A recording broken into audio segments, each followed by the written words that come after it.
In the dusty trading post of Copper Ridge, Arizona Territory, 1879, a young woman was paraded like livestock and bartered for $7 measly until a silent Navajo blacksmith stepped forward with an offer that would shatter the chains of both their broken pasts and forge a bond stronger than the steel he hammered in his forge.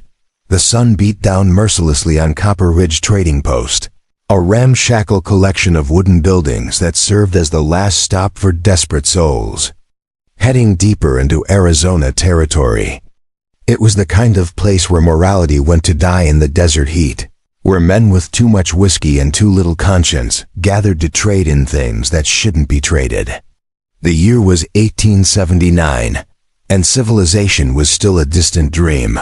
Before we jump back in, tell us where you're tuning in from, and if this story touches you, make sure you're subscribed, because tomorrow I've saved something extra special for you. Inside Mackenzie's trading post, the largest building in the settlement, the air hung thick with tobacco smoke, unwashed bodies, and the bitter scent of desperation. Rough-hewn tables were scattered throughout the main room, where men in dusty clothes nursed bottles of rot-gut whiskey and eyed each other with the wariness of predators sharing the same watering hole. The walls were lined with shelves containing everything from ammunition to dried beans. But today's most valuable merchandise wouldn't be found on any shelf. Behind the makeshift bar, Silas Mackenzie wiped his hands on a filthy apron and surveyed his domain with the satisfaction of a man who'd built his fortune on other people's misfortune. Mackenzie was a thick-set man with greasy hair and eyes like chips of flint, the kind of man who could calculate profit in human suffering. He'd been running this trading post for 8 years, ever since he'd fled Missouri one step ahead of a murder warrant, and he'd learned that in the frontier, anything could be bought or sold if you knew the right price. "Gentlemen," Mackenzie called out, his voice cutting through the murmur of conversation like a rusty blade. "Time for today's special offering. Something pretty for those of you heading out to the lonely territories." The men in the room stirred with interest, some leaning forward in their chairs, others draining their glasses in anticipation. This wasn't Mackenzie's first human auction, and it wouldn't be his last. The frontier was full of people who'd lost everything: their families, their homes, their hope, and some were desperate enough to sell the only thing they had left, themselves.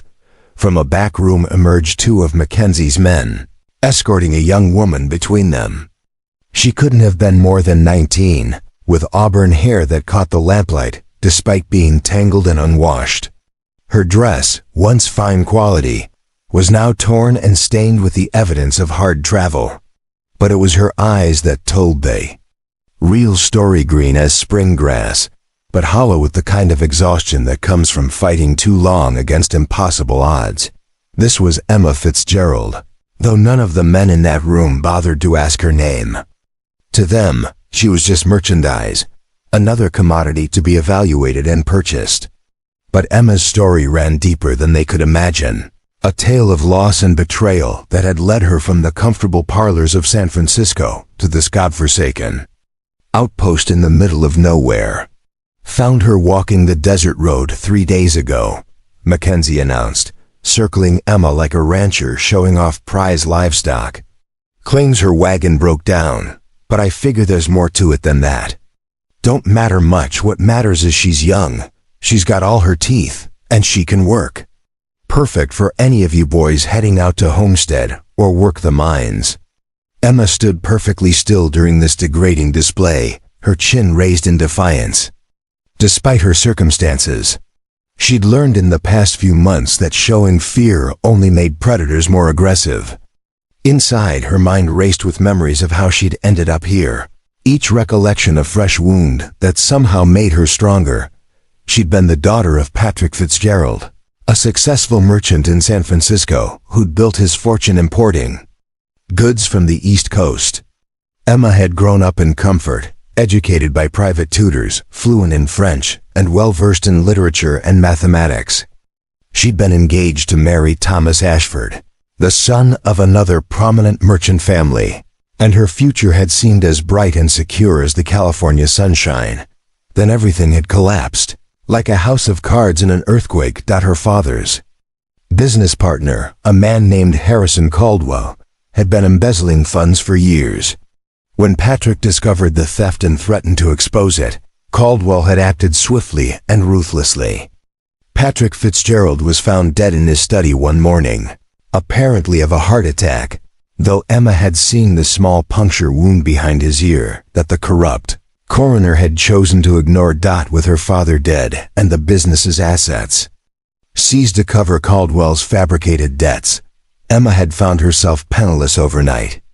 Thomas Ashford, her supposed loving fiancé, had broken their engagement the day after the funeral, claiming he couldn't associate with a family tainted by financial scandal. The comfortable world Emma had known her entire life vanished like morning mist, leaving her alone with nothing but her father's final whispered warning: trust no one in San Francisco. Caldwell has bought them all. Emma had fled the city with only the clothes on her back and the few dollars she'd managed to hide before the creditors came. She'd planned to reach her aunt in Denver, but the stagecoach she'd paid her last money to ride had been attacked by bandits somewhere in the Arizona desert. The driver and other passengers had been killed, and Emma had wandered for days before Mackenzie's men found her, more dead than alive. Now she stood in this hellish trading post, listening to men debate her worth like she was a piece of furniture. But even in her desperate circumstances, Emma's mind was working, cataloging every face, every voice, every detail that might be useful for survival or escape. "What's the starting bid?" called out a grizzled prospector with more beard than face. $7, Mackenzie replied. "She ain't been broken in yet, so she might give you some trouble at first, but nothing a firm hand can't handle." Emma's jaw tightened at the crude implication, but she forced herself to remain silent. She'd learned that speaking out only made things worse. "I'll take her for $7, the prospector said, reaching into his pocket. "Need someone to cook and clean at my claim." $7.50, countered another voice, this one belonging to a man in a once fine suit that had seen too many days of hard travel. "I'm heading to Tucson to open a saloon. Always need pretty girls to serve drinks." Emma felt her stomach turn at the leer in the man's voice. She'd heard enough stories about what happened to women in frontier saloons to know that serving drinks would be the least of her expected duties. $8 came a third bid from a rancher with cruel eyes and hands that looked like they'd never been gentle with anything in his life. The bidding continued, each offer feeling like another nail in Emma's coffin. She tried to distance herself mentally from what was happening, to retreat into memories of better times, but the harsh voices of her potential buyers kept dragging her back to the horrible present. It was then that she noticed him. In the far corner of the room, partly hidden in shadow, stood a man unlike any of the others. He was tall and lean, with dark hair that fell to his shoulders and skin bronzed by years under the desert sun. His clothes were simple but well-made leather pants, a cotton shirt, and a vest that showed the careful stitching of someone who understood craftsmanship. But it was his face that caught Emma's attention. Strong features that spoke of Navajo heritage, and eyes that held depths of quiet wisdom and carefully controlled pain. This was Daniel Ironwolf, though Emma didn't know his name yet.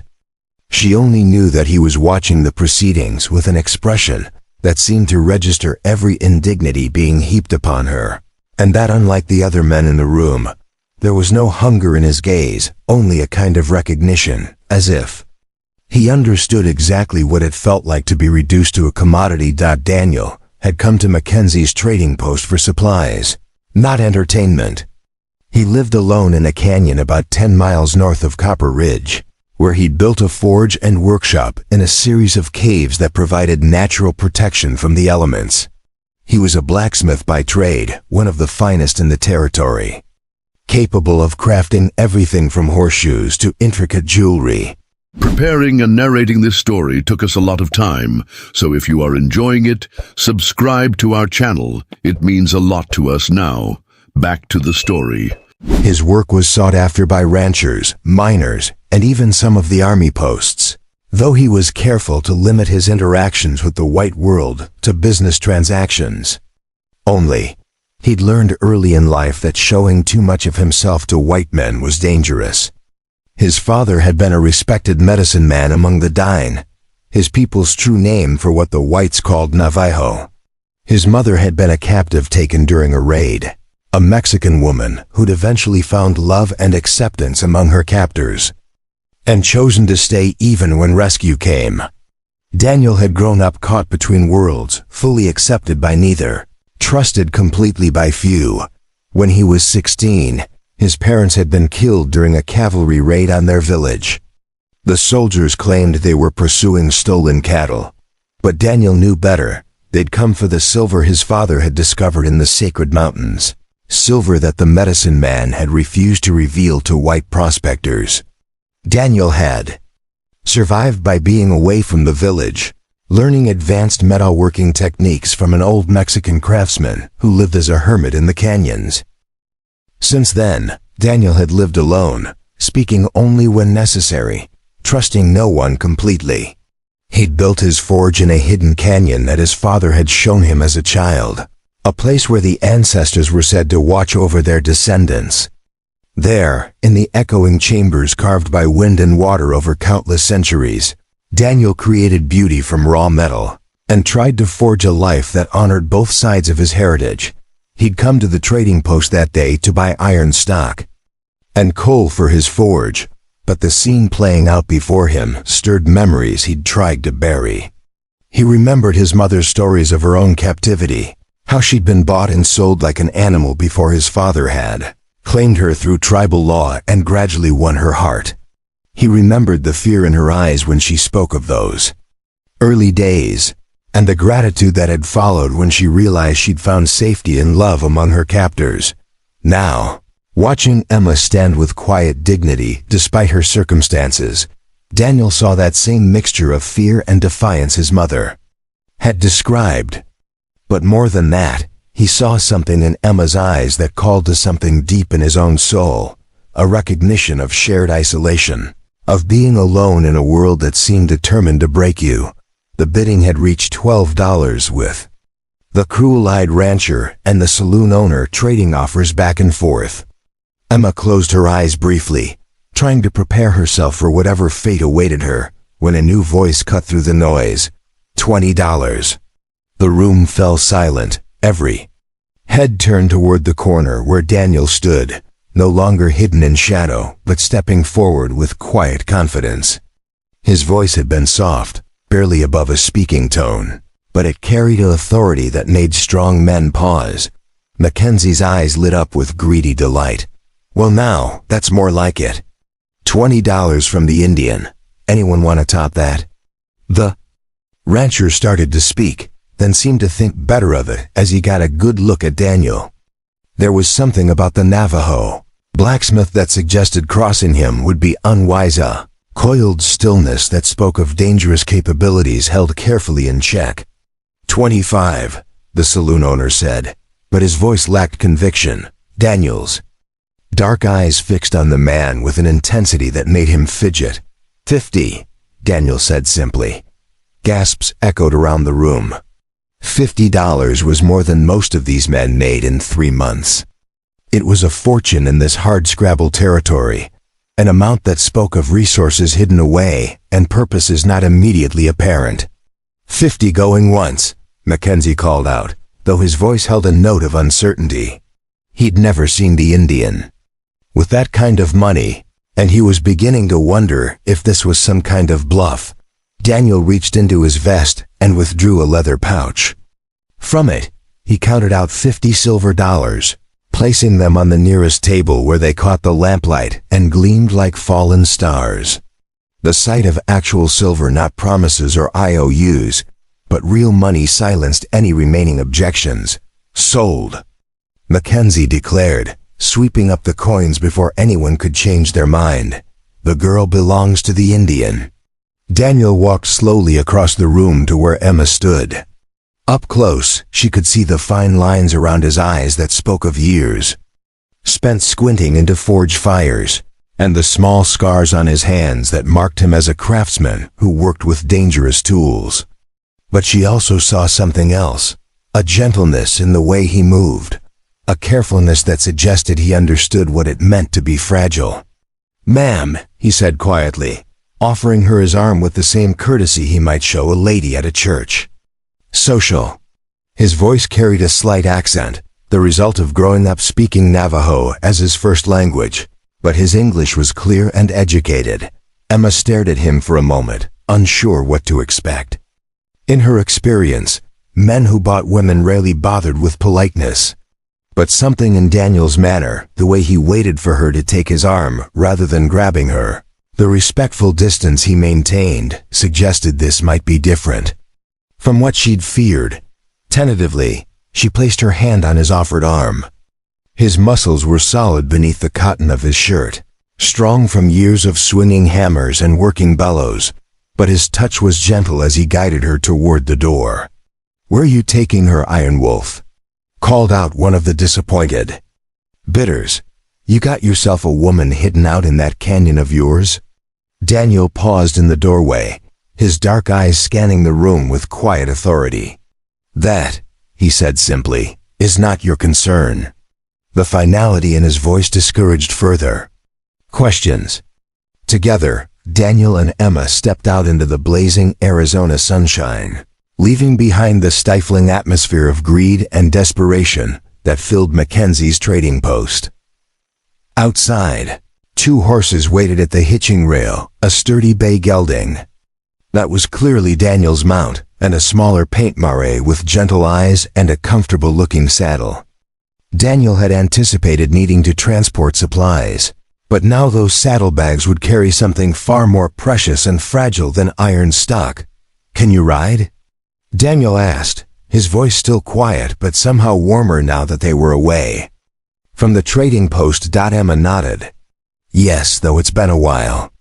Her voice was hoarse from days of little water and too much dust, but there was still a musical quality to it that spoke of her educated background.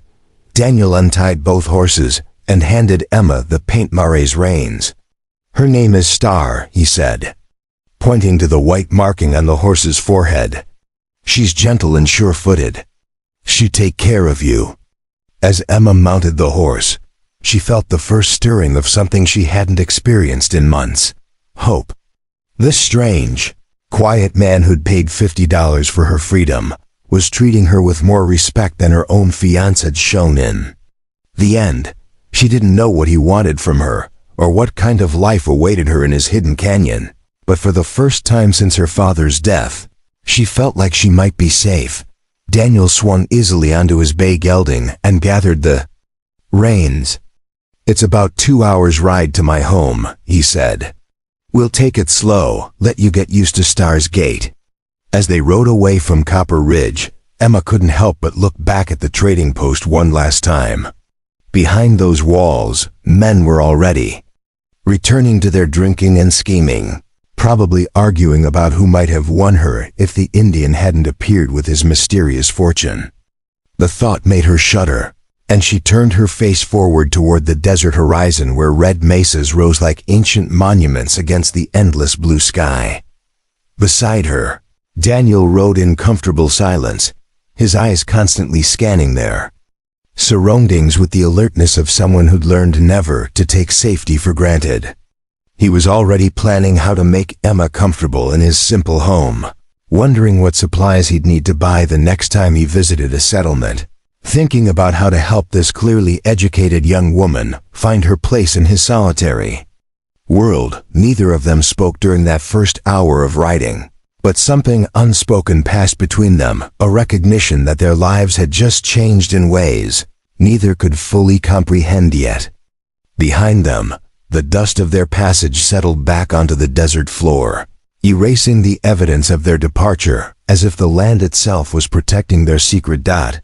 As the sun began its descent toward the western mountains, painting the desert in shades of gold and crimson, Daniel guided them off the main trail onto a narrow path that wound between towering red rock formations. This was the beginning of the hidden route to his canyon home, a secret way known only to him and the ghosts of his ancestors who'd once called this sacred land their own.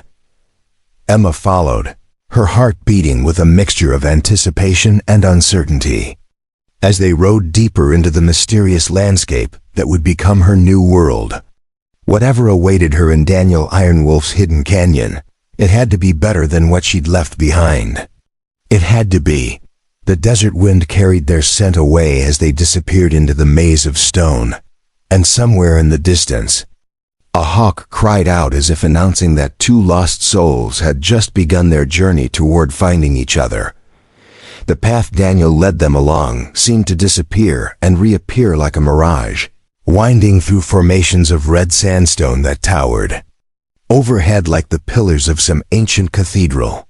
Emma had never seen landscape like this. The desert around San Francisco had been brown and scrubby, nothing like these magnificent sculptures carved by wind and water over countless millennia.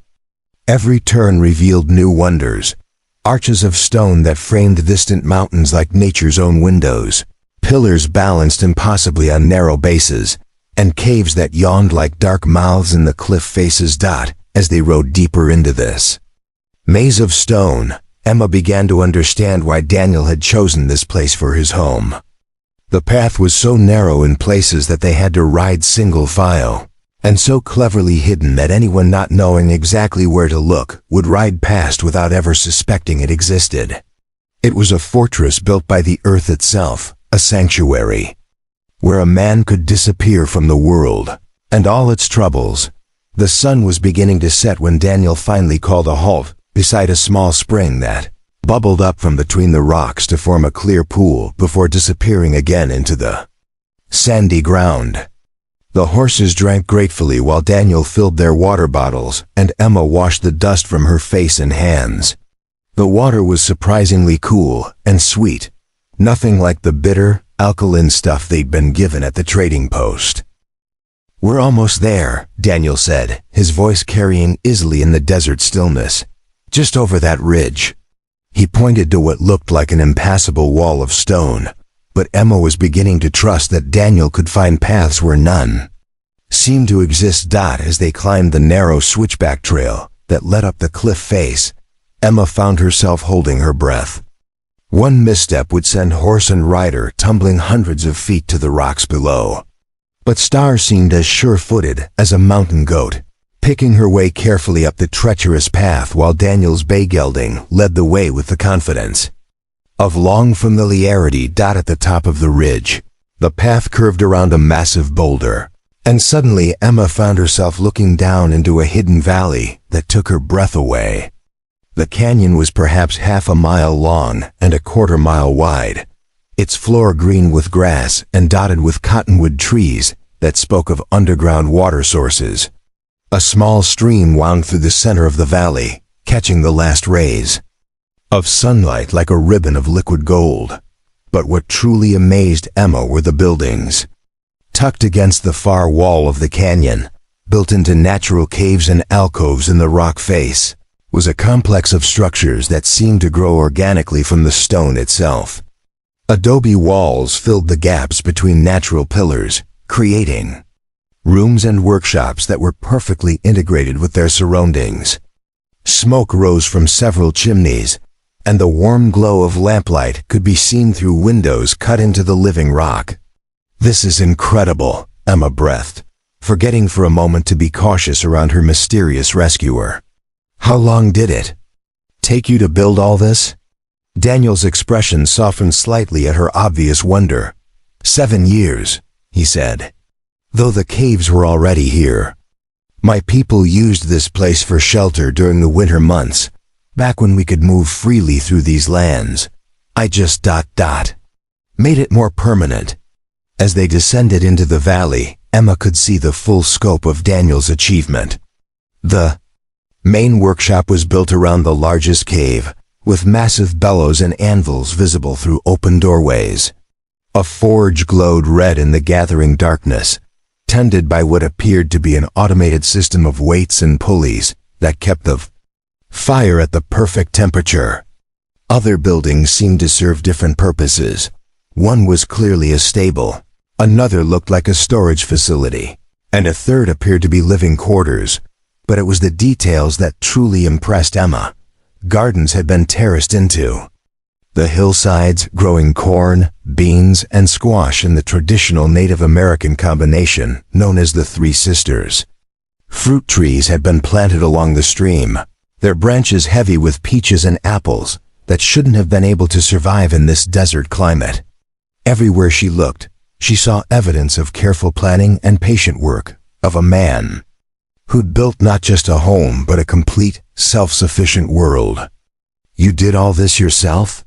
Emma asked as they approached the stable. Daniel nodded as he dismounted and began unsaddling his horse. "Mostly. Sometimes traders bring things I can't make myself: glass for the windows, certain tools, books." He paused in his work. "It gets lonely sometimes, but it's peaceful." Emma dismounted as well, though her legs were unsteady after the long ride. She'd grown soft during her months of comfortable city living, and the desert journey had reminded her muscles of what real work felt like. Daniel noticed her slight stumble and was beside her instantly, offering a steadying hand that she accepted. Gratefully. "Thank you," she said, then hesitated before asking the question that had been burning in her mind for hours. Why did you buy me? What do you want from me?" Daniel finished unsaddling Star before answering, his movements calm and methodical. When he finally spoke, his voice was quiet but clear. "I want nothing from you that you're not willing to give freely. I saw what was happening in that place, and I couldn't let it continue." "But $50, Emma protested. "That's a fortune. You don't even know me." Daniel led both horses into the stable, which Emma could see was as well built and organized as everything else in this hidden valley. Clean stalls, fresh hay, water troughs carved from solid stone. Even the animals lived better here than most people did in the frontier towns. "My mother was sold once," Daniel said finally, not looking at Emma as he spoke. "In Mexico, before the war. She told me stories about what that felt like, being treated like property instead of a person. I swore I would never let that happen to another woman if I had the power to stop it." Emma felt something tight in her chest loosen slightly. She'd been preparing herself for any number of unpleasant scenarios: forced marriage, indentured servitude, or worse, but Daniel's explanation rang with the kind of simple honesty she'd almost forgotten existed. "What happened to your mother?" she asked gently. "She died when I was 16, Daniel said, finally turning to face her. "Soldiers came to our village looking for silver. They said they were chasing cattle thieves, but they were really after information about mining claims. My father refused to tell them what they wanted to know." The pain in his voice told Emma the rest of the story without words. She'd seen enough violence and loss in her own recent past to recognize the weight of old grief. "I'm sorry," she said simply. Daniel nodded acknowledgement of her sympathy, then gestured toward the main living area. "You must be hungry and tired. Let me show you where you'll stay." The interior of Daniel's home was even more impressive than the exterior. The main room was spacious and comfortable, with furniture that showed the same careful craftsmanship as everything else in the canyon. A large fireplace dominated one wall, its mantel carved with intricate patterns that seemed to blend Navajo and Mexican artistic traditions. Shelves lined the walls, filled with books in multiple languages, tools, and small sculptures that demonstrated Daniel's artistic abilities. But what caught Emma's attention most was the piano. It stood in an alcove near the windows, a beautiful, upright instrument that gleamed with careful maintenance. Sheet music was scattered across its bench and music stand, and Emma could see that someone had been composing. The handwritten notes were fresh, the ink still dark. "You play?" she asked, unable to hide her surprise. Daniel looked almost embarrassed. "I taught myself. A trader brought it through about 3 years ago, said it came from a church in Colorado that burned down. I liked the way it sounded." Emma approached the instrument cautiously, as if it might disappear if she moved too quickly. She hadn't touched a piano since leaving San Francisco, and the sight of the familiar keys brought tears to her eyes. Music had been one of her greatest joys in her former life, one of the accomplishments her father had been most proud of. "May she asked, her fingers hovering over the keys. Daniel nodded, and Emma pressed down gently on middle C. The note rang pure and true in the stone chamber, echoing off the walls with a richness that spoke of excellent acoustics. Almost without thinking, she began to play a simple melody her mother had taught her as a child, something peaceful and sweet that seemed to suit this remarkable hidden sanctuary. Daniel stood transfixed as the music filled his home. He'd learned to play simple melodies, but nothing like this. Emma's fingers moved across the keys with the fluid grace of years of training, turning his rough stone dwelling into a concert hall. The music seemed to bring the room to life, making the shadows dance and the lamplight flicker in rhythm with the gentle melody. When the song ended, the silence that followed seemed fuller somehow, as if the music had left something beautiful hanging in the air between them. "That was extraordinary," Daniel said softly. "I've never heard anything so beautiful." Emma felt heat rise in her cheeks. "It's been months since I've played. I'm terribly out of practice. Then I can't imagine what you sound like when you're in practice," Daniel replied with the first genuine smile Emma had seen from him. Over the next few hours, as Daniel prepared a simple but delicious meal of roasted rabbit, cornbread, and vegetables from his garden, Emma began to understand the scope of his self-sufficiency. Everything they ate had been grown, hunted, or made right here in the canyon. The cornbread was made from corn he'd ground himself, the vegetables came from his terraced gardens, and even the honey that sweetened their evening tea came from beehives he maintained on the canyon's sunny slopes. "How do you manage all this alone?" Emma asked as they sat by the fire after dinner, sipping tea that tasted of wild mint and something else she couldn't identify. "Very carefully," Daniel said with a slight smile. "And with lots of help from books. I trade metalwork for knowledge books on agriculture, engineering, medicine. A mining foreman once gave me a whole crate of technical manuals in exchange for a set of custom tools." Emma looked around the comfortable room with new appreciation. "You've built something amazing here, a whole world." "It's taken years," Daniel admitted.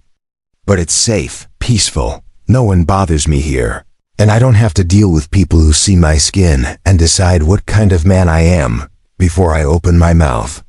The bitterness in his voice told Emma that Daniel had experienced his share of prejudice and discrimination. She thought of her own recent fall from grace, how quickly people she'd considered friends had turned away when her circumstances changed. "I understand," she said quietly, "about people judging you before they know you. After my father died and we lost everything, I learned how quickly friends can become strangers." Daniel looked at her with new interest. "You weren't always... you speak like someone who's had education, opportunities." Emma found herself telling Daniel her story about her father's business, the betrayal that had destroyed their family, her flight from San Francisco, and the disastrous stagecoach journey that had led to her desperate situation. Daniel listened without interruption, his dark eyes reflecting the firelight as she spoke of loss and betrayal, of watching her entire world crumble in the space of a few weeks. "So you see," Emma concluded, "I understand something about building a new life from nothing. Though I haven't done nearly as well at it as you have." "You survived," Daniel said simply. "That takes its own kind of strength." As the evening deepened, Daniel showed Emma to the guest quarters he'd prepared for her, a small but comfortable room carved into the rock, with a real bed, a washstand, and even a small window that looked out over the moonlit valley. It was the first private space she'd had since fleeing San Francisco, the first place where she could close a door and know she was truly safe. "The door has a bar on the inside," Daniel said, pointing to the heavy wooden beam that could be dropped across brackets to secure the room.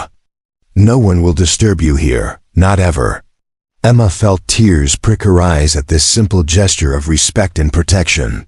Thank you, she whispered, for everything. I don't know how I'll ever repay you.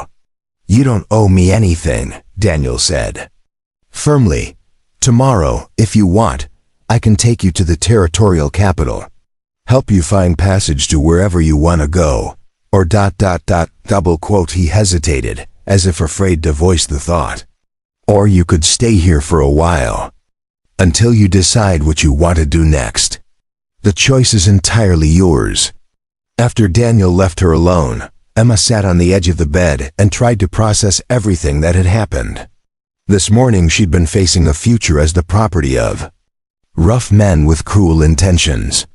Tonight she was sitting in comfortable safety, offered both freedom and sanctuary by a man who asked nothing in return, but treated her with more respect than her own fiancé had shown.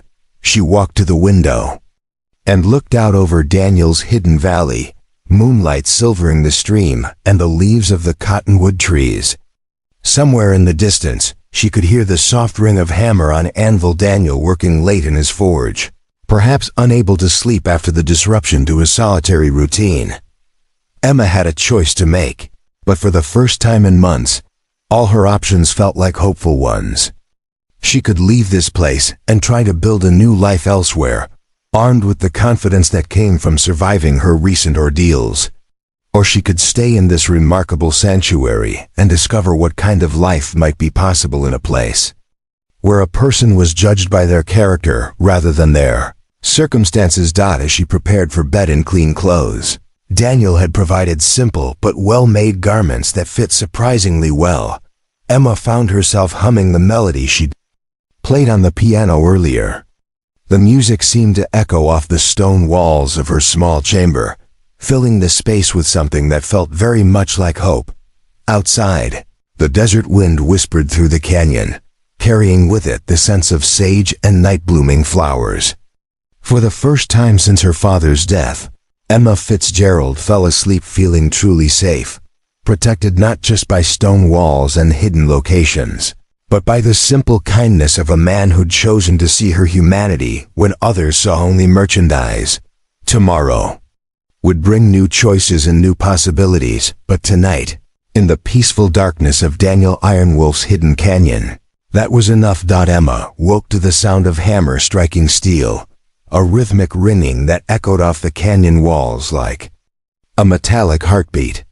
Sunlight streamed through her small window, painting golden rectangles on the stone floor and revealing dust motes that danced in the warm air.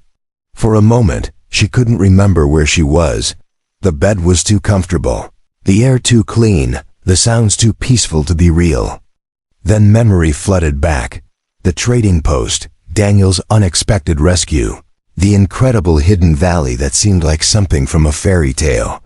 She dressed quickly in the clothes Daniel had provided and made her way to the main room, where she found a breakfast waiting for her: fresh eggs, corn cakes still warm from the griddle, and coffee that smelled rich and real.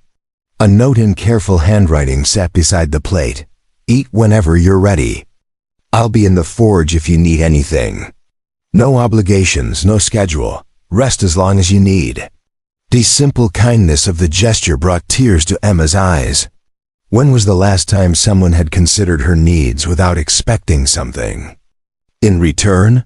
She couldn't remember. After breakfast, curiosity drew her toward the sound of the hammering.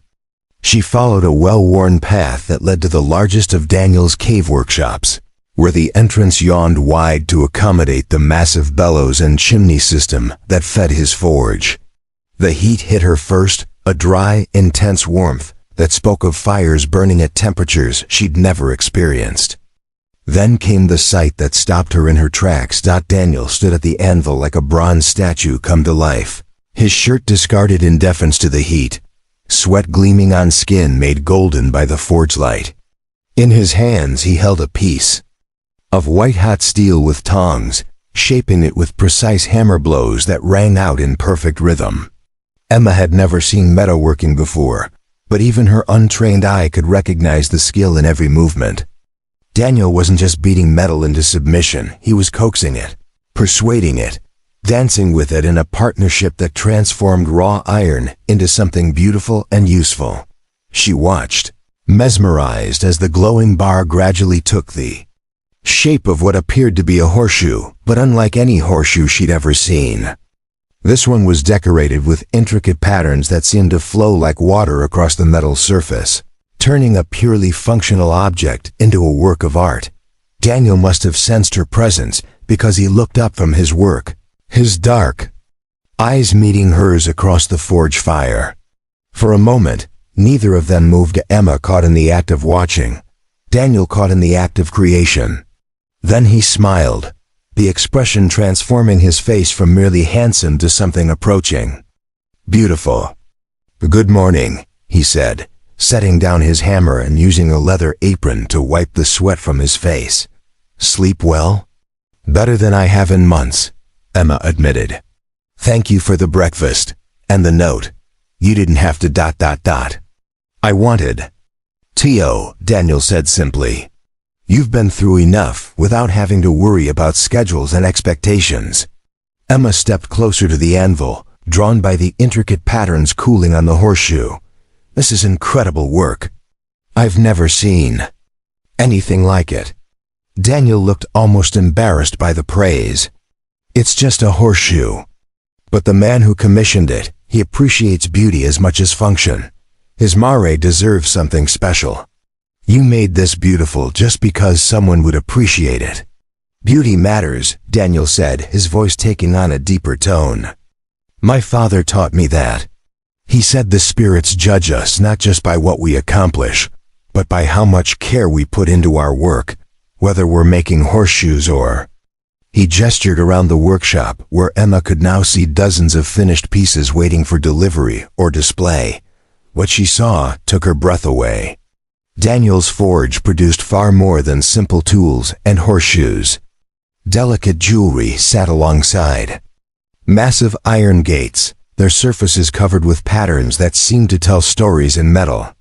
Wind chimes hung from the ceiling, their surfaces so polished they caught and reflected every flicker of forge light. In one corner, a half-finished sculpture of a horse reared on its hind legs, so lifelike Emma could almost see its mane flowing. In an invisible breeze, "You're an artist," she breathed. "I'm a blacksmith," Daniel corrected, but there was pleasure in his voice at her recognition. "You're both." Emma moved through the workshop like she was touring a gallery, stopping to examine each piece. "These are masterpieces. How do you come up with the designs?" Daniel set the horseshoe aside to cool and stoked the forge for his next project. "Some come from traditional Navajo patterns my father taught me. Others from Mexican techniques I learned as a boy. Some just come to me while I'm working. The metal tells me what it wants to become." Emma paused beside a set of intricate candlesticks that seemed to incorporate elements of both cultures Daniel had mentioned. Could you teach me?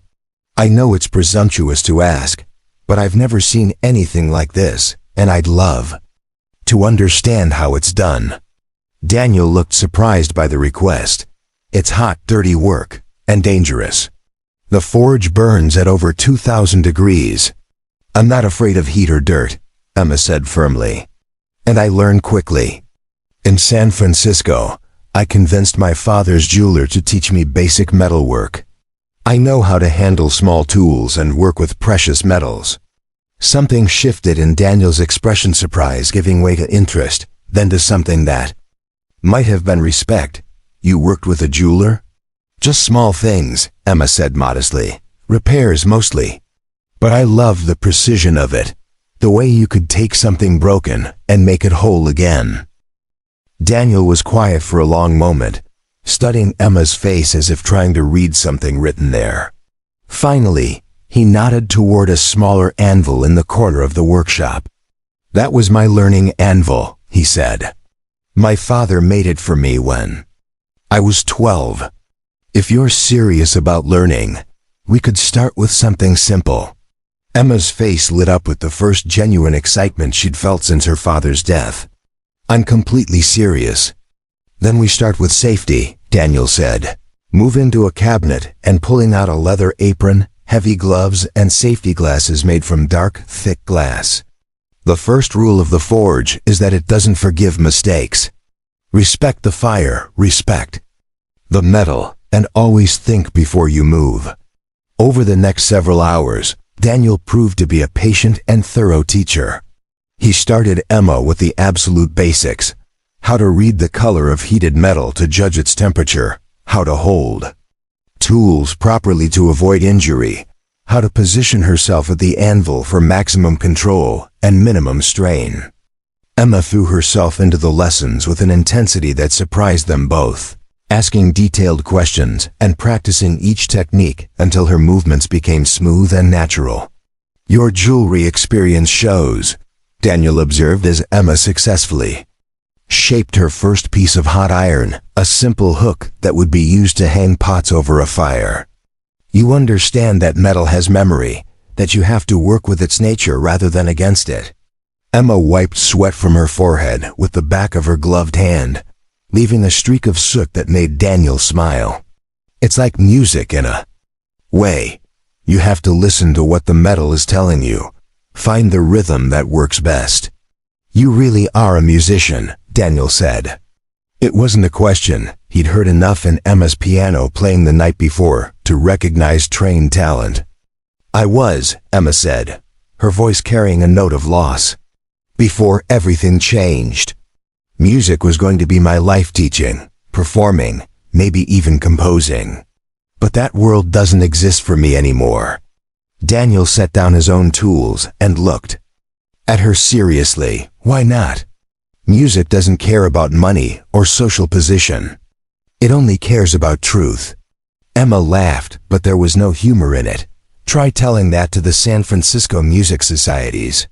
They care very much about social position, about scandal, about associating with the right sort of people. Then, they're fools," Daniel said bluntly. "And you're better off without them." The simple statement, delivered with such conviction, made Emma pause in her work. She'd spent months believing that losing her place in San Francisco society meant losing herself entirely. But hearing Daniel's matter-of-fact dismissal of their prejudices made her wonder if she'd been giving too much power to people who didn't deserve it. "Besides," Daniel continued, returning to his own project, "there's nothing stopping you from making music here. That piano isn't just decoration." Emma looked around the workshop with new eyes. The acoustics were extraordinary. Every hammer, blow, every hiss of steam, every crackle of the forge fire created a complex symphony of sound. "You're right," she said slowly. "There's no reason I can't play here." "Or compose," Daniel suggested. "I've been working on some melodies myself, but I think they need someone with real training to make them complete." The idea sent a thrill through Emma that had nothing to do with the heat of the forge. "You'd want to collaborate? Work together on music?" "If you're interested," Daniel said, his voice carefully neutral despite the hope Emma could hear underneath. "I'm very interested," Emma said, then laughed as she realized how soot-covered and sweaty she'd become. "Though I might need to clean up first." Daniel's laugh echoed off the workshop walls, rich and warm. "The forge has a way of marking its students. Consider it a badge of honor." As the afternoon wore on, Emma found herself settling into the rhythm of Daniel's world in ways she hadn't expected. She helped him organize his tools, learned the names and uses of dozens of specialized implements, and even assisted with simple tasks like maintaining the fire and preparing metal stock for heating. More importantly, she began to understand the deeper philosophy that guided Daniel's work.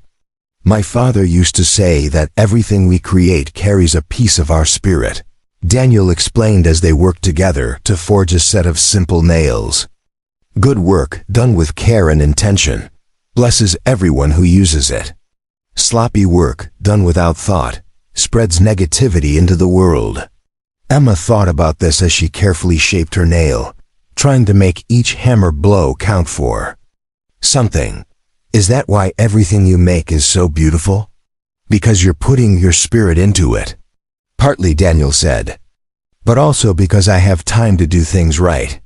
Most blacksmiths in town are rushing to fill orders, make quotas, earn quick money. Here, I can take as long as I need to make something worthy of the metal it's made from. Don't you ever get lonely? Emma asked. Living so far from everyone, working alone all the time? Daniel was quiet for a moment, his hammer ringing against the anvil in a steady rhythm. I used to, he said finally. But loneliness is different from solitude. Loneliness is wanting connection and not having it. Solitude is choosing peace over chaos, depth over shallow interaction. And which is this? Emma asked, gesturing between them. Daniel's hammer paused mid-strike. He looked at Emma, really looked at her, taking in her soot-smudged face, her determined expression, the way she held her tools with growing confidence. This, he said slowly, is something new. As evening approached, they worked together to bank the forge fires and clean the workshop. Emma was amazed by how naturally they'd fallen into partnership, how easy it was to anticipate each other's needs and work together without constant discussion. Daniel seemed equally surprised by how smoothly Emma had integrated into his carefully ordered world. You're a natural at this, he said as they stored the last of the tools. Most people take weeks to develop the hand-eye coordination you showed today. Emma smiled, pleased by the praise, but also by something deeper, the satisfaction of work well done, of skills learned and challenges met. I haven't felt this useful in months. Like I was contributing something meaningful instead of just surviving. Survival is meaningful too, Daniel said gently. But I understand what you mean. There's something special about creating beauty with your own hands. As they walked back toward the main house, Emma found herself looking at Daniel's hidden valley with new appreciation. She understood now how much thought and care had gone into every aspect of this place, not just the practical elements like irrigation and food production, but the aesthetic ones as well. The way the buildings nestled into the landscape, the careful placement of gardens and workshops, even the path they walked had been designed to please the eye as well as serve function. You didn't just build a home here, Emma said as they reached the house. You built a work of art. Daniel paused at the threshold, his hand on the door latch.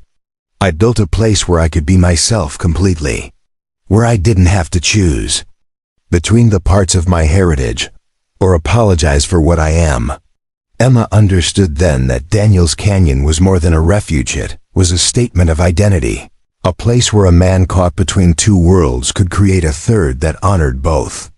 Looking around the peaceful valley in the gathering dusk, she found herself wondering what it would be like to have such a place, such certainty about where she belonged. Would you like to play something tonight? Daniel asked as they entered the house. I have some melodies I've been working on, and I'd love to hear what you think. Emma's heart lifted at the invitation. I'd like that very much. As they settled by the piano after dinner, Emma reflected on how much had changed in just 2 days. She'd gone from being treated like property to being treated like a partner, from having no choices to having more possibilities than she knew what to do with. But most importantly, she'd gone from feeling completely alone in the world to feeling like she might, just maybe, have found a place where she could belong. Daniel's melodies were hauntingly beautiful, blending traditional Navajo rhythms with classical European harmonies in ways that shouldn't have worked, but somehow did. As Emma's fingers found the keys and brought his compositions to life, she felt something she hadn't experienced since her father's death. The joy of true collaboration, of two creative minds working together to make something neither could have created alone. Outside, the desert wind whispered through the canyon, carrying with it the promise of another peaceful night in a place where two wounded souls were slowly beginning to heal each other. 3 weeks had passed since Emma's arrival in the hidden canyon, and she had settled into a rhythm of life she'd never imagined possible. Her hands, once soft from a life of leisure, now bore the honest calluses of forge work and gardening. Her skin had bronzed under the desert sun as she helped Daniel tend his terraced gardens and maintain the complex irrigation system that kept the valley green. Most importantly, her music had returned with a vengeance, not the careful, controlled performances of San Francisco society, but something wild and free that seemed to emerge from the very stones of the canyon itself. She was working at the smaller anvil, crafting a set of decorative hinges for a cabinet Daniel was building, when the sound reached them, the distant thunder of approaching hoofbeats echoing off the canyon walls. Both Emma and Daniel froze, their hammers suspended mid-strike. In 3 weeks, no one had come near their hidden valley. The paths were too well concealed, the location too remote for casual discovery. Daniel set down his tools with deliberate calm, but Emma could see the tension that suddenly coiled through his shoulders. He moved to the workshop entrance and listened, his dark eyes scanning the canyon rim with the alertness of a man who'd learned never to trust unexpected visitors. "How many?" Emma whispered, though she wasn't sure why she was whispering. 3. "Maybe 4 riders," Daniel replied, his voice equally quiet. "Coming from the South Trail." His jaw tightened. "That's not the way honest travelers would approach. Someone's been tracking us." The implications hit Emma like a physical blow. She thought of Silas Mackenzie at the trading post, of the crude men who'd bid on her like livestock, of the $50 silver that Daniel had paid for her freedom. $50 was more money than most of these frontier opportunists saw in months, enough to make them wonder where a solitary Navajo blacksmith had acquired such wealth, and what other treasures might be hidden in his canyon stronghold. "We need to hide," Emma said, already moving toward the back of the workshop where Daniel kept his most valuable tools and materials. "No," Daniel's voice stopped her cold. "If they've tracked us this far, they know we're here. Hiding will only make us look guilty of something." He moved to a locked cabinet and withdrew a Winchester rifle, checking its load with practiced efficiency. "But we don't have to make it easy for them." Emma watched Daniel transform before her eyes. The gentle craftsman she'd come to know disappeared, replaced by someone harder, more dangerous. His movements became economical and precise, his eyes taking on the flat alertness of a predator preparing for a fight. For the first time since her rescue, Emma remembered that Daniel was a man who'd survived the violent destruction of his family and village. Survival like that didn't come without learning how to fight. "Stay behind me," Daniel instructed, moving toward the workshop entrance. "Whatever happens, don't let them separate us." And Emma ...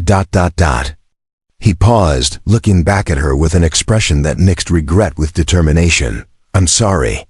I should have known this peace couldn't last." The riders appeared at the canyon's edge just as Daniel and Emma reached the main house. 4 men. Just as Daniel had predicted, picking their way carefully down the hidden trail with the confidence of people who'd found what they were looking for. Emma recognized 2 of them immediately, the grizzled prospector who'd bid $7 for her, and the rancher with the cruel eyes who'd offered 8. The other 2 were strangers, but their type was familiar enough. Frontier opportunists with more greed than sense. The kind of men who'd follow rumors of hidden wealth into Apache territory if they thought the reward was worth the risk. Leading them was a 5th man Emma hadn't noticed at first, someone who hung back slightly as if reluctant to be seen clearly. When he finally urged his horse forward into the full sunlight, Emma felt her blood turn to ice water in her veins. Harrison Caldwell. The man who destroyed her father, stolen their fortune, and murdered Patrick Fitzgerald to cover his crimes. What was he doing here, hundreds of miles from San Francisco, riding with frontier riffraff in pursuit of a Navajo blacksmith and the woman he'd rescued? Emma's sharp intake of breath caught Daniel's attention. He followed her gaze to the well-dressed man on the fine horse, taking in Emma's obvious terror with growing understanding. "You know him," Daniel said. It wasn't a question. "Harrison Caldwell," Emma whispered, My father's business partner. The man who killed him. Daniel's grip tightened on his rifle, and Emma saw something dangerous flicker in his dark eyes. Then, "This isn't about the money I spent at the trading post." "No," Emma said, pieces of a larger puzzle suddenly clicking into place. "He's been looking for me. I'm the only one who knows what he did. The only witness who can destroy him." The riders had reached the canyon floor now and were approaching. At a steady walk, their horses' hooves raising small clouds of dust in the late afternoon sunlight. Emma could see that all 4 of the frontier men were armed rifles in saddle scabbards, pistols on their hips, the casual armament of men who expected trouble and were prepared to deal it out in return. Caldwell, by contrast, appeared unarmed, except for a small pistol tucked discreetly under his expensive coat. He rode like a man unaccustomed to horses, his posture stiff and uncomfortable despite the quality of his mount. But his eyes, even at this distance, held the cold calculation. Emma remembered from their last meeting in her father's study. "Miss Fitzgerald," Caldwell called out when they were still 50 yards away, his cultured voice carrying easily in the desert air. "How good to see you again. You've led us quite a chase." Emma stepped slightly behind Daniel, using his solid presence as both shield and anchor. "I have nothing to say to you, Mr. Caldwell." "Oh, but I think you do." Caldwell urged his horse closer, ignoring Daniel entirely as if the armed Navajo were merely another piece of canyon furniture. "You disappeared from San Francisco very suddenly, leaving behind some rather serious accusations. Accusations that have caused me considerable trouble." "Good," Emma said, surprised by the steadiness of her own voice. "You deserve every bit of trouble and more." Caldwell's smile was the same cold expression Emma remembered from the day he'd informed her that her father's debts had consumed their entire estate. "Now, Miss Fitzgerald, that's hardly charitable. After all, I've come all this way to offer you a generous settlement. A chance to start fresh with sufficient funds to live comfortably anywhere you choose. In exchange for my silence about what you did to my father. In exchange for your retraction of certain wild accusations made during a time of understandable grief," Caldwell corrected smoothly. "Accusations that, upon reflection, you surely realize were based on misunderstanding rather than fact." During this exchange, Daniel had remained silent, but Emma could feel the tension radiating from him like heat from his forge. His rifle was held casually, but she noticed that the barrel was pointed in the general direction of the mounted men, and his finger rested near the trigger guard. "And if I refuse?" Emma asked, though she already knew the answer. Caldwell's smile widened, showing teeth that were too white and too sharp. "Well, that would be unfortunate. The frontier can be so dangerous, especially for young women traveling alone. Accidents happen. People disappear. Sometimes they're never found at all."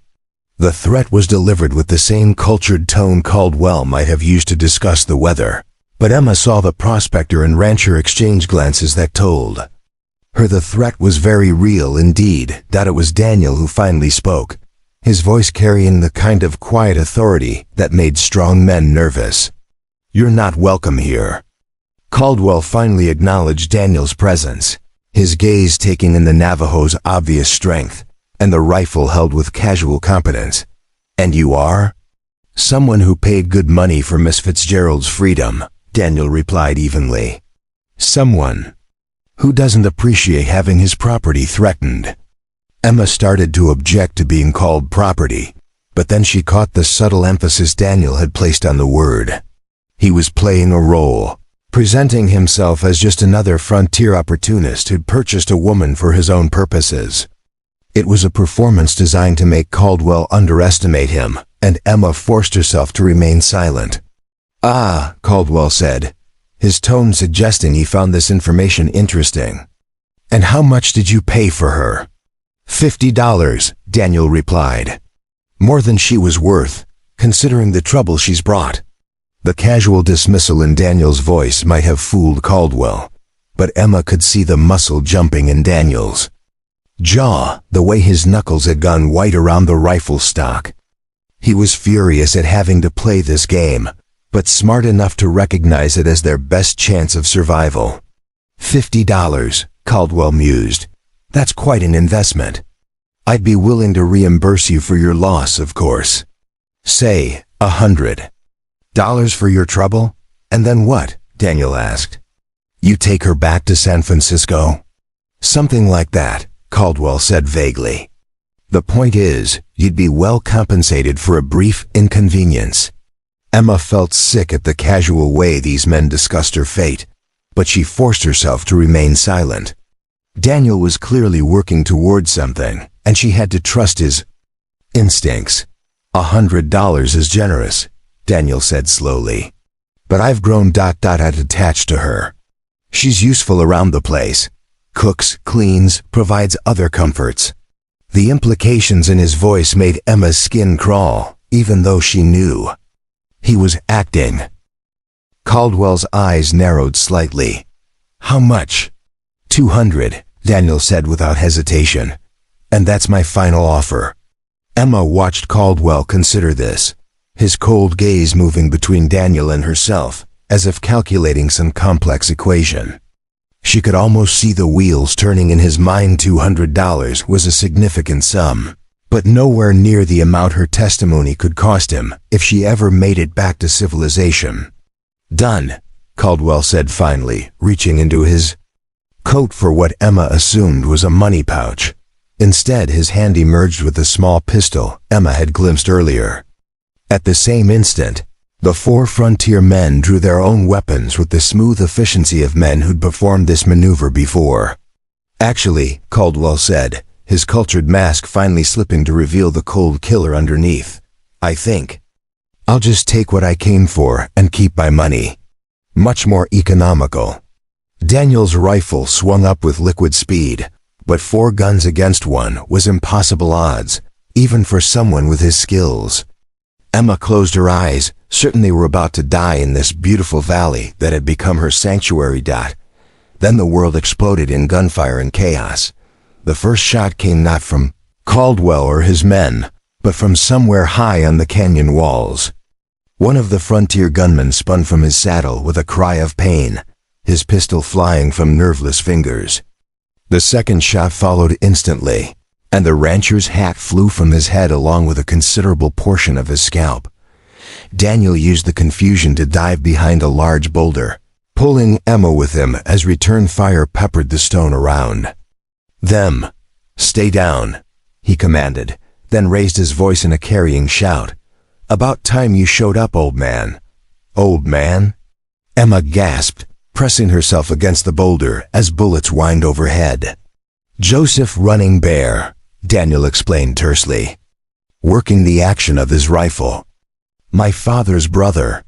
I sent word to him a week ago, thought we might need backup eventually. More shots rang out from multiple positions on the canyon rim, and Emma realized that Daniel's uncle hadn't come alone. The crossfire was devastating and precise, driving Caldwell's men to cover while giving Daniel clear shots at anyone who tried to advance. How many of them are there? Emma asked, amazed by how calm her voice sounded despite the terror coursing through her veins. 6, maybe. 8, Daniel replied, sighting carefully before squeezing off a shot that sent the prospector scrambling for better cover. Enough. The battle lasted perhaps 10 minutes, though it felt like hours to Emma. When the gunfire finally stopped, 3 of Caldwell's men lay motionless in the canyon dust, while the 4th, the prospector, sat clutching a wounded arm and looking like he deeply regretted his life choices. Caldwell himself had taken refuge behind his dead horse, his expensive clothes now torn and dusty, his calculated composure completely shattered. He still held his small pistol, but his hands were shaking so badly, Emma doubted he could hit anything smaller than a barn. Daniel's relatives emerged from their concealed positions, like ghosts materializing from the rock itself. Emma counted 7 men, all armed, all moving with the fluid grace of people completely at home in this harsh landscape. They were dressed in a mixture of traditional and modern clothing. Some wore white men's pants with traditional shirts. Others had incorporated pieces of military uniform into their outfits. All carried rifles and wore expressions of grim satisfaction. The oldest of them, a man whose gray-streaked hair was braided with silver ornaments, approached Daniel with a slight smile. "You always were too trusting, nephew. Did you really think they'd settle for money?" "I hoped," Daniel replied, embracing the older man briefly. "Thank you, uncle. Your timing was perfect." Joseph Running Bear studied Emma with intelligent dark eyes that seemed to miss nothing. "This is the woman you wrote about?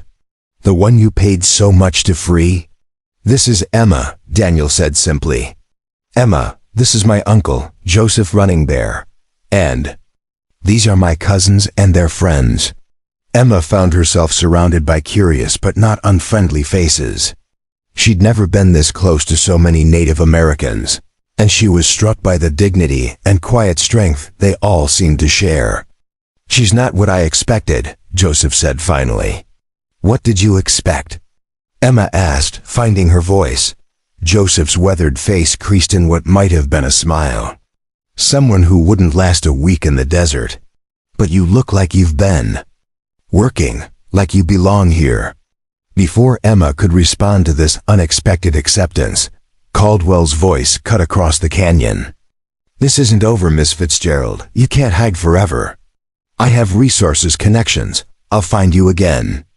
Joseph Running Bear walked calmly over to where Caldwell crouched behind his dead horse. The older man's rifle was held casually, but his eyes held depths of experience that made Caldwell shrink back against the animal's carcass. "No," Joseph said simply. "You won't." What happened next, Emma would never be entirely sure. Joseph spoke quietly to Caldwell in a mixture of English and what she assumed was Navajo, his tone conversational despite the rifle in his hands. Whatever he said, it drained the color from Caldwell's face and left him shaking even more violently than before. When Joseph walked back to where Daniel and Emma waited, Caldwell was already climbing onto the prospector's horse, his small pistol forgotten in the dust. The wounded prospector was helped onto another mount, and within minutes, both surviving members of Caldwell's expedition were riding away as fast as their horses could carry them. "What did you tell him?" Emma asked. Joseph's smile was enigmatic. "I explained the consequences of bothering our family again, in terms he could understand." Emma looked at Daniel, who was watching the retreating riders with an expression that mixed relief with continuing vigilance. "Is it over?" "For now," Daniel said. "But Uncle Joseph is right. Men like Caldwell don't give up easily. We'll need to be more careful." Joseph placed a hand on Daniel's shoulder. "Or," he said thoughtfully, "you could come home, both of you. There's always room in the tribe for people who understand what family means." Emma felt something warm and unexpected bloom in her chest at the casual inclusion in Joseph's offer. For the first time since her father's death, someone was offering her not just shelter, but belonging. As the sun set over the canyon, painting the rock walls in shades of gold and crimson, Emma stood between Daniel and his uncle and realized that her life had just taken another unexpected turn. But this time, instead of running from something, she might finally have found something worth running toward. 2 days after the gunfight, Emma found herself in a place she'd never imagined, seated around a council fire with 8 Navajo warriors, planning not just her own survival, but her father's posthumous justice. Joseph Running Bear had insisted that running and hiding were temporary solutions at best. Harrison Caldwell had too many resources, too many connections, and too much to lose to simply give up and return to San Francisco empty-handed. "He'll be back," Joseph said, his weathered face grave in the firelight. "Men like that, they don't accept defeat. They regroup, they plan, they bring more guns next time." Emma stared into the dancing flames, remembering Caldwell's face when he'd realized his hired guns had failed. The rage, the humiliation, but underneath it all, The cold calculation that had made him successful in business and deadly as an enemy. Joseph was right. Caldwell wouldn't simply disappear into the night and leave her in peace. Then we don't wait for him to come back, Emma said quietly. We take the fight to him. The circle of men exchanged glances. Daniel, sitting beside her, raised an eyebrow in surprise. This was a different Emma than the frightened woman he'd rescued from the trading post. Weeks of desert life and forge work had burned away her softness, leaving someone harder and more determined. What do you mean? Asked Thomas Begay, one of Joseph's sons, a young man about Daniel's age with intelligent eyes and hands that bore the calluses of both warrior and craftsman. Emma reached into her blouse and withdrew, something she'd kept hidden since fleeing. San Francisco, a small leather portfolio, its edges worn from constant handling. My father suspected what Caldwell was doing months before he died. He kept records, copies of documents, evidence of the embezzlement. I managed to hide these before the creditors came. She opened the portfolio carefully, revealing pages of meticulous handwriting in Patrick Fitzgerald's careful script, along with photographs of bank records and business correspondence. This proves Caldwell stole over $200,000 from their partnership. It also shows how he bribed city officials to look the other way when my father tried to report the theft. Joseph leaned forward to examine the documents, his eyes widening as he grasped their significance. This could destroy him. Why haven't you used it before? Because I needed to get it to the right people, Emma explained. In San Francisco, Caldwell owns half the judges and has dirt on the other half. But there are federal authorities, territorial marshals who answer to Washington instead of local corruption. If I can get this evidence to them, Caldwell will be arrested for federal crimes, Daniel finished, understanding dawning in his voice. Theft of interstate commerce funds, bribery of federal officials, crimes that would put him in prison for the rest of his life. Emma nodded. But first, I need to get to Tucson. There's a federal marshal there named William Sterling who worked with my father on some import cases. He's honest, and he has the authority to act on this evidence. Tucson is 2 days hard riding, Thomas pointed out. And Caldwell will be watching the main roads, expecting you to head for the nearest law. Then we don't take the main roads, said Daniel. We use the old Apache trails to the mountains. Paths that aren't on any white man's map. Joseph studied his nephew with approval. You're thinking like a warrior now, not just a craftsman. But 2 people traveling alone would still be vulnerable. Caldwell has money. He can hire trackers, scouts, men who know this country as well as we do. Then we make sure they never get the chance to use that knowledge, Emma said, a plan beginning to form in her mind. What if we split up? Send decoys in different directions while the real evidence goes by a completely different route. The discussion that followed was complex and dangerous, involving timing, coordination, and a level of trust that Emma was still amazed to find herself included in.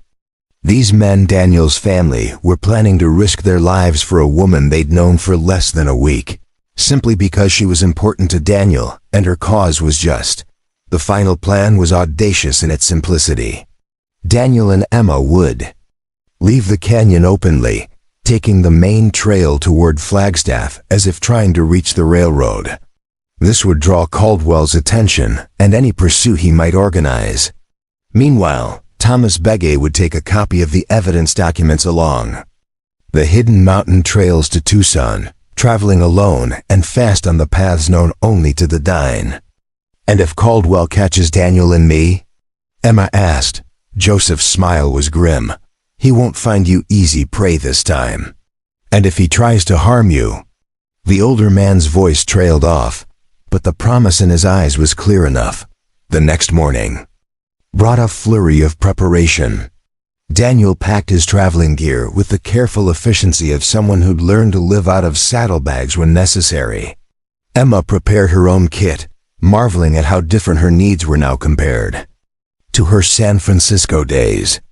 Instead of multiple dresses and cosmetics, she packed practical clothes, tools, and the small pistol Daniel had taught her to use during their weeks in the canyon. Most importantly, she prepared multiple copies of her father's evidence, using Daniel's careful hand and her own knowledge of legal documents to create duplicates that would stand up to scrutiny. The originals went with Thomas, while she and Daniel carried copies that would satisfy any cursory inspection. As they prepared to leave, Joseph pulled Emma aside for a private conversation. "You could stay here," he said simply.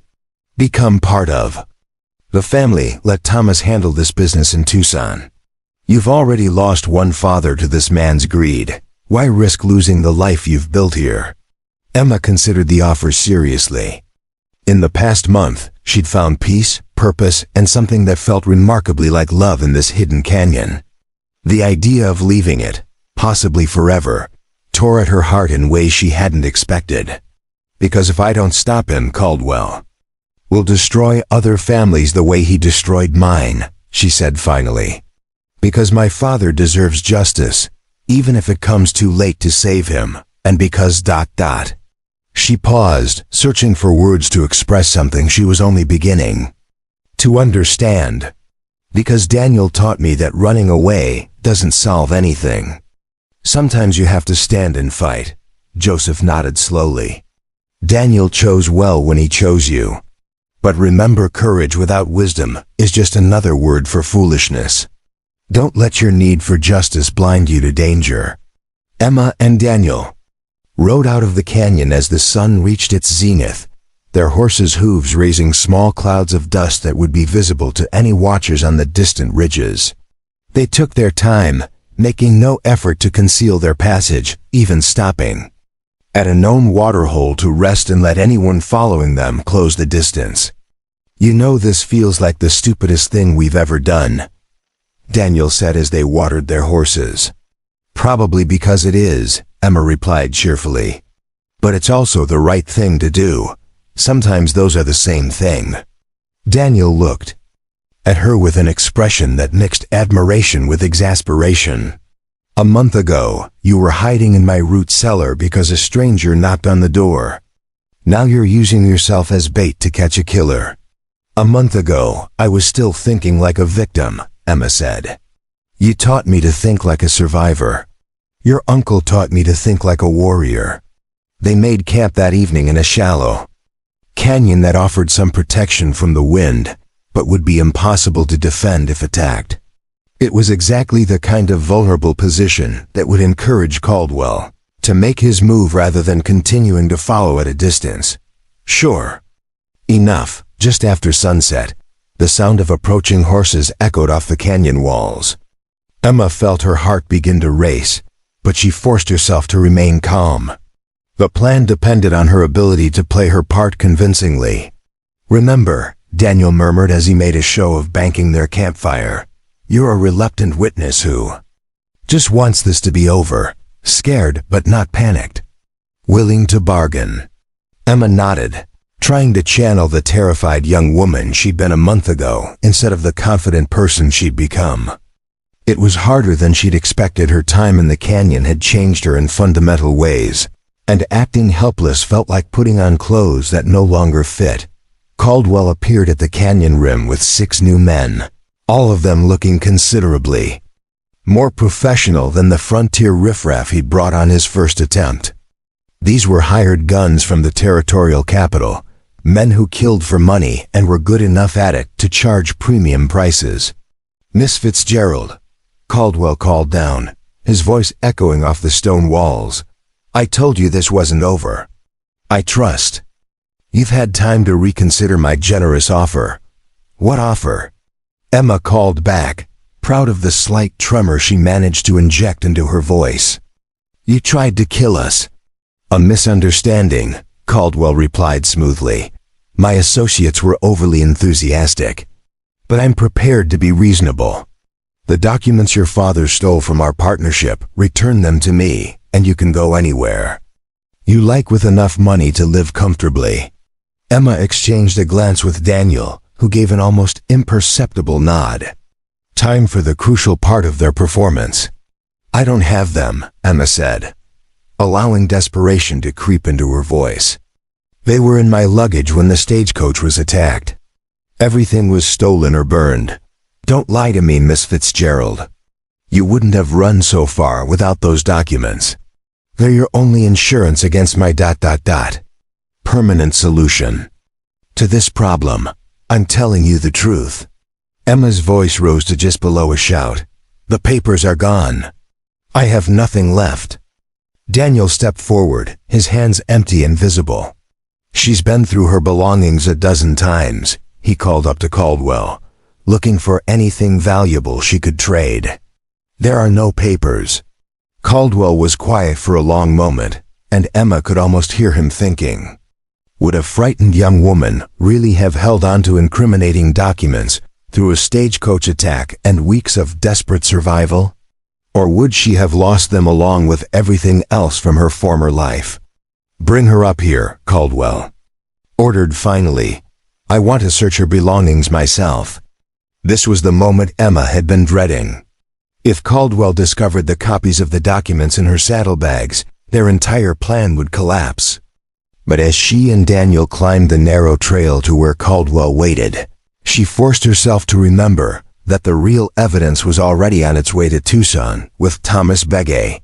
Caldwell's men searched their gear with professional thoroughness, examining every item, checking for hidden compartments, even cutting open Emma's saddle to look for concealed papers. Emma watched with apparent anxiety as they destroyed her belongings, all the while knowing that the copies of her father's evidence were hidden in a specially designed compartment in Daniel's rifle case, a space so cleverly concealed that only a master craftsman would think to look for it. Nothing, reported the lead gunman, a scarred individual with dead eyes and hands that never strayed far from his weapons. No papers, no documents, nothing that looks important. Caldwell's face cycled through disappointment, frustration, and finally a cold calculation that made Emma's blood chill. Then you're no longer useful to me, Miss Fitzgerald. In fact, you're a liability. Even without the documents, your testimony could cause me considerable inconvenience. Emma saw death in Caldwell's eyes and knew their deception had only bought them moments. But moments were all they needed. The attack came from 3 directions simultaneously. Joseph running there, and his warriors had followed them all along, staying hidden in the rocks and shadows, waiting for Caldwell to reveal himself completely. The gunfight was brief and decisive. Caldwell's hired killers were skilled, but they were caught in a crossfire with no cover and no escape routes. When the smoke cleared, 5 of Caldwell's men lay dead and the 6th was badly wounded. Caldwell himself sat on the ground with his hands raised, his expensive clothes torn and dusty, his face pale with shock and the dawning realization that he'd been completely outmaneuvered. You planned this, he said, looking between Emma and Daniel with something approaching respect. The whole thing was a setup. From the moment you first came to the canyon, Emma confirmed. You see, Mr. Caldwell, I learned something important during my time here. Sometimes the best way to deal with a predator is to become the hunter. Joseph approached with rope, preparing to bind Caldwell for transport. The territorial marshal in Tucson is expecting him, the older man said with satisfaction, along with some very interesting documents that arrived this morning. Caldwell's face went white as he realized the full scope of their plan. The evidence is already in federal hands, Emma said, along with testimony from several witnesses about your murder of my father. You see, some of those bank officials you bribed, they're more afraid of federal prison than they are of you. As Joseph's men secured Caldwell for the journey to Tucson, Emma felt a weight lift from her shoulders that she'd been carrying since her father's death. Justice wouldn't bring Patrick Fitzgerald back, but it would ensure that his killer faced consequences for his crimes. So what happens now? Daniel asked as they watched the prisoners being loaded onto horses for transport. Emma looked around at the desert landscape that had become her home, at the man who'd saved her life and taught her to save herself, at the extended family that had accepted her as one of their own, despite her foreign origins. "Now we go home," she said simply. "We go back to the canyon and we build the life we've been planning, together." Daniel's smile was brighter than the desert sun. "Together," he agreed. As they rode back toward their hidden valley, Emma reflected on how much had changed since that terrible day in Mackenzie's trading post. She'd been sold for $7 to a man who'd given her back not just her freedom, but her strength, her purpose, and her future. In trying to save her, Daniel had saved himself as well, finding in their partnership the family and belonging he'd thought lost forever. Behind them, the dust of their passage settled back onto the desert floor, erasing the evidence of their struggle. Ahead lay their canyon sanctuary, where forge fires burned bright and music filled the evening air, where two people who'd lost everything had found each other and created something new, from the ashes of their broken pasts. 6 months after Harrison Caldwell's arrest, Emma stood at the edge of the canyon rim, watching a procession of wagons wind their way up the hidden trail. The sight would have filled her with terror just a year ago. Strangers approaching their sanctuary meant danger, exposure, the end of their peaceful isolation. But today, she smiled as she recognized the familiar figures guiding the heavily loaded vehicles toward their home. Federal Marshal William Sterling rode at the head of the procession, his weathered face creased in a satisfied grin.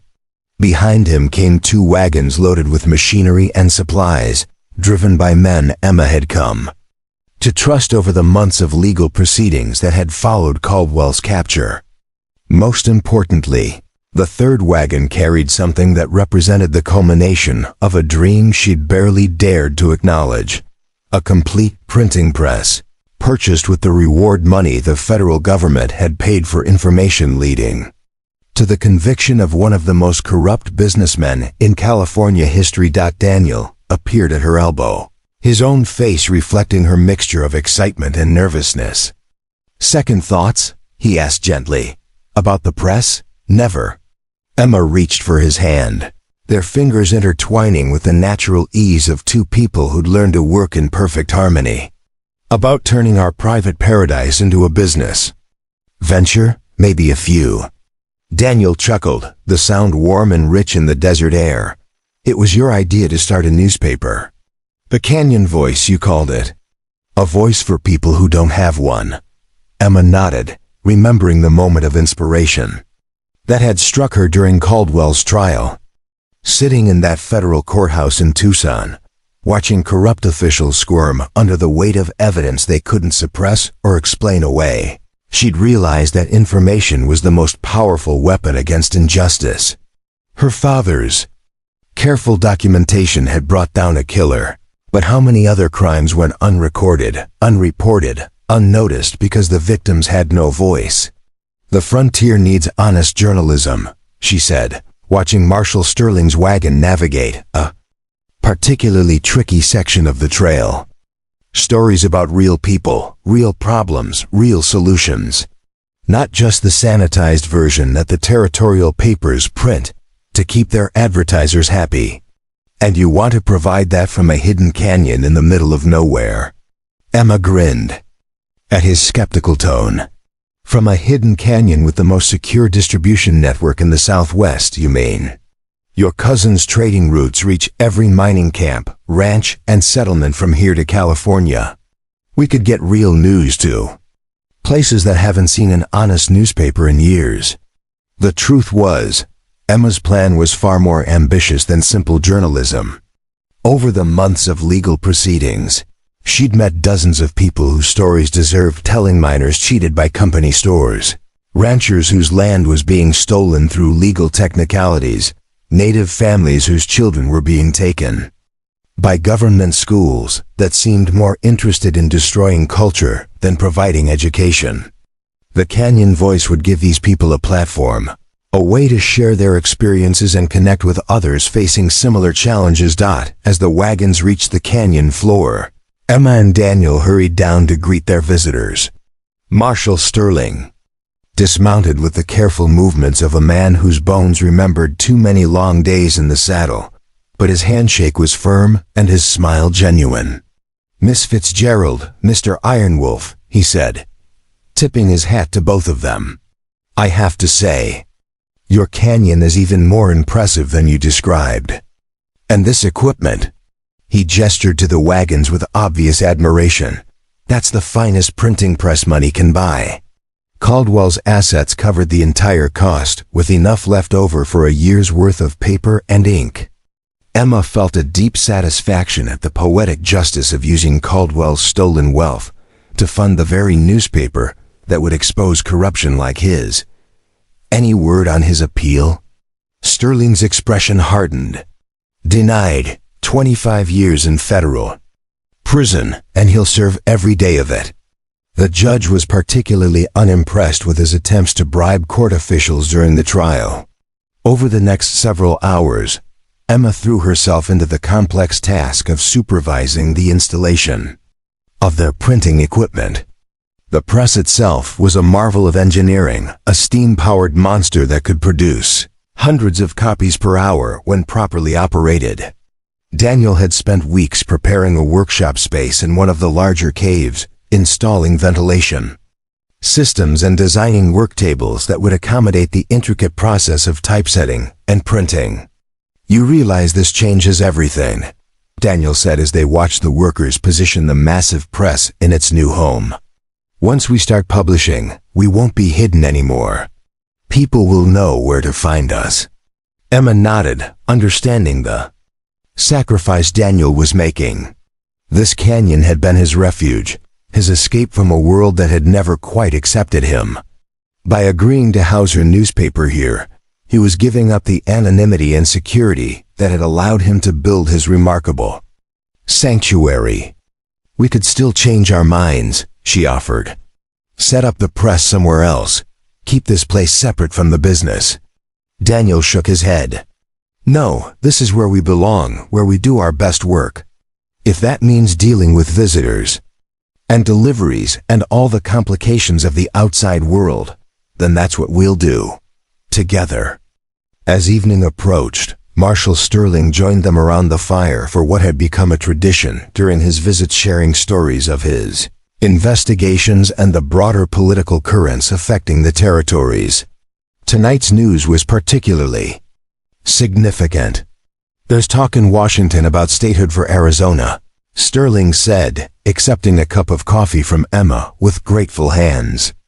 "The territorial status is becoming a political liability, especially with all the corruption scandals coming to light." "Scandals like Caldwell's case?" Emma asked. "Exactly. Your investigation opened up a whole network of connected crimes: bribery, land fraud, embezzlement schemes that stretched from San Francisco to Denver. The federal government is finally paying attention to what's been happening out here." Emma felt a thrill of vindication. Her father's death had been about more than one man's greed. It had been part of a systematic exploitation of the frontiers, chaos and lawlessness.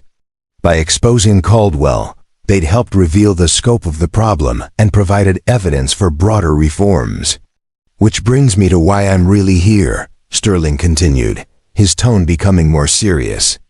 "The territorial governor wants to offer you a position, Miss Fitzgerald. Chief investigative reporter for a new territorial newspaper based in Phoenix. Full funding, editorial independence, and the backing of the federal government." The offer hung in the air like smoke from their campfire. Emma felt Daniel's surprise through their linked hands, understanding that this represented exactly the kind of opportunity she'd dreamed of back in San Francisco, a chance to write for a major publication, to reach thousands of readers, to make a real difference in the political landscape of the developing Southwest. "It's a generous offer," Emma said carefully. "But I'm not interested." Sterling raised an eyebrow. "The salary alone would be more than most people out here make in 5 years. And the influence you'd be writing for governors, senators, federal judges. You could shape policy that affects millions of people. From behind a desk in Phoenix, writing what politicians want me to write." Emma shook her head. Marshall, I've seen what happens when journalists become too comfortable with power. They stop asking the hard questions, stop telling the stories that matter. The Canyon voice will reach fewer people, but it will tell the truth without compromise. Daniel squeezed her hand, and Emma knew he understood the depth of her commitment. This wasn't just about choosing between job opportunities. It was about choosing between two completely different ways of life, two different definitions of success and influence. Besides, Emma continued with a smile, I have a better offer right here. Daniel and I are getting married next month.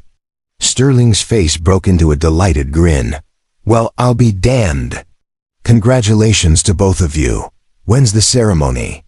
During the autumn gathering, Daniel said, his voice carrying a note of deep contentment. When all the families come together for the harvest celebration. We wanted our marriage to be blessed by both our communities.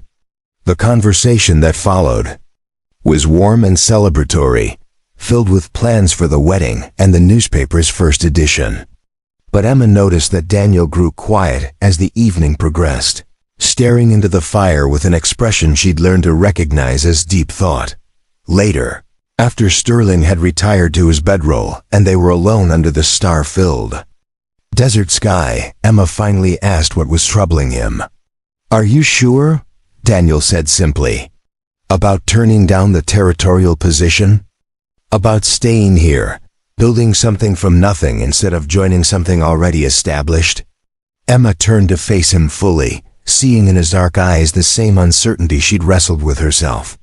Daniel, a year ago, I was sold for $7 to whoever could afford me.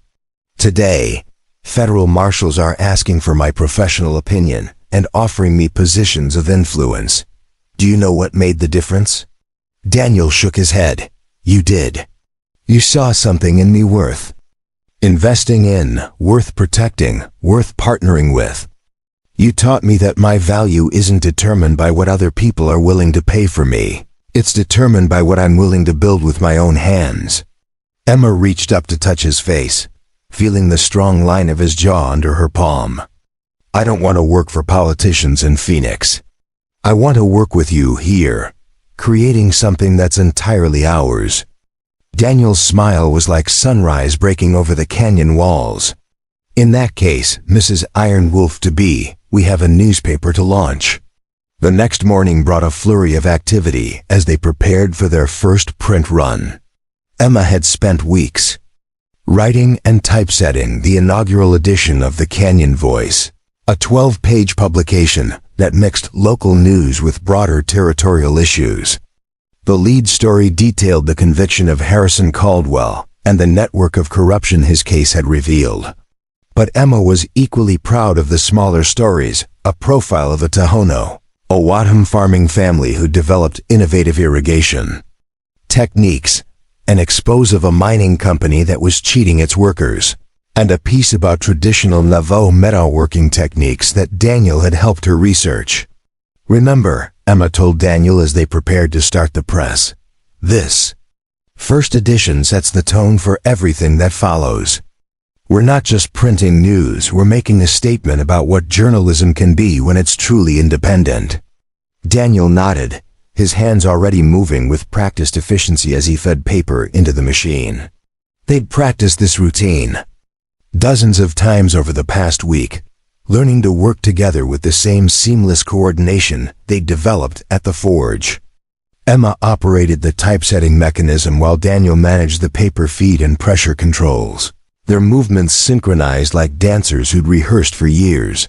The first copy rolled off the press with agonizing slowness, every mechanical noise seeming amplified in the stone chamber.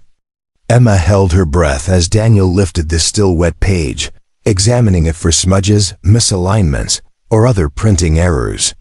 Perfect, he announced, his voice filled with pride and amazement. Absolutely perfect.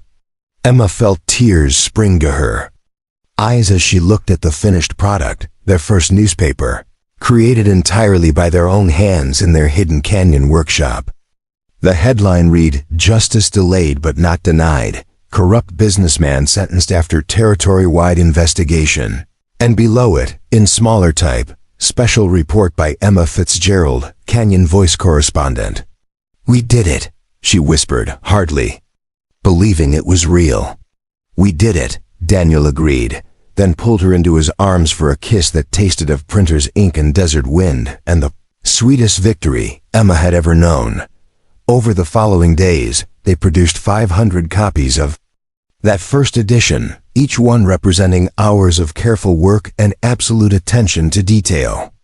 Joseph Running Bear and his extended network of traders took bundles of papers to distribute throughout the territory, carrying the Canyon Voice to mining camps and ranches where its stories would reach people who desperately needed to know they weren't alone in their struggles. The response was immediate and overwhelming. Letters began arriving within weeks, miners thanking them for exposing the company store fraud, ranchers asking for help investigating land disputes, families seeking someone to tell their stories to a wider world. Emma found herself corresponding with people throughout the Southwest, building a network of sources and contributors that would supply material for dozens of future editions. But the letter that meant the most to Emma came from an unexpected source: Thomas Ashford, her former fiancé in San Francisco. "Dear Emma," it read, "I have read with great interest the recent issues of your newspaper, which have been reprinted in several California publications. Your investigation of the Caldwell affair was masterful journalism, and your continued work exposing corruption throughout the territories is both brave and necessary. I write to apologize for my behavior during your family's troubles. I was a coward when you needed support, and I have regretted my actions ever since. You have clearly found your true calling, and I wish you every happiness in your new life. Respectfully, Thomas Ashford." Emma showed the letter to Daniel, who read it with interest but no jealousy. "Do you miss that life?" he asked. "The parties, the society, the certainty of social position?" Emma looked around their Canyon workshop, where the printing press sat ready for their next edition, where Daniel's forge still glowed with creative fire, where their combined dreams were taking physical shape through their daily work. "I miss my father," she said honestly. "I miss the security of thinking the world was predictable and fair, but miss that life." She shook her head. "That wasn't my life, Daniel. That was my father's life that I happened to live in. This hour. Canyon, our work, our partnership, this is the first life that's ever been truly mine." As autumn approached and their wedding drew near, Emma reflected on the extraordinary journey that had brought her to this moment. A year ago, she'd been merchandise sold for $7 to anyone willing to pay. Today, she was a publisher, an investigative journalist, and most importantly, an equal partner with a man who'd seen her worth when she couldn't see it herself. The transformation hadn't been magic. It had been forged in the literal fires of Daniel's workshop, tempered through months of hard work and mutual support, shaped by their shared commitment to building something meaningful from the ruins of their separate pasts. On the evening before their wedding, as they sat together on the canyon rim watching the sun set over the vast Arizona landscape, Emma finally understood what Daniel had meant when he said beauty mattered. It wasn't just about creating lovely objects or maintaining beautiful spaces. It was about recognizing that every life, every story, every struggle had the potential for beauty if someone cared enough to reveal it. Tomorrow they would speak vows that joined their lives formally, but Emma knew they'd been truly married for months, bound together by work and trust, and the daily choice to build something larger than either could create alone. In purchasing her freedom for $50 silver, Daniel had saved her life. But in teaching her to claim that freedom fully, he'd given her something far more precious, the chance to save herself. As the stars emerged in the desert sky above their hidden valley, Emma Fitzgerald, soon to be Emma Ironwolf, smiled at the thought of all the stories yet to be told, all the injustices yet to be exposed, all the beauty yet to be forged in the fires of their partnership. The Canyon Voice was just the beginning of what two people could accomplish when they refused to accept the limitations Others tried to place on their lives. In the distance, a coyote's call echoed off the canyon walls, wild and free and utterly unashamed of its place in the vast desert night. Emma understood the feeling completely. Up next, you've got two more standout stories right on your screen. If this one hit the mark, you won't want to pass these up. Just click and check them out. And don't forget to subscribe and turn on the notification bell so you don't miss any upload from us.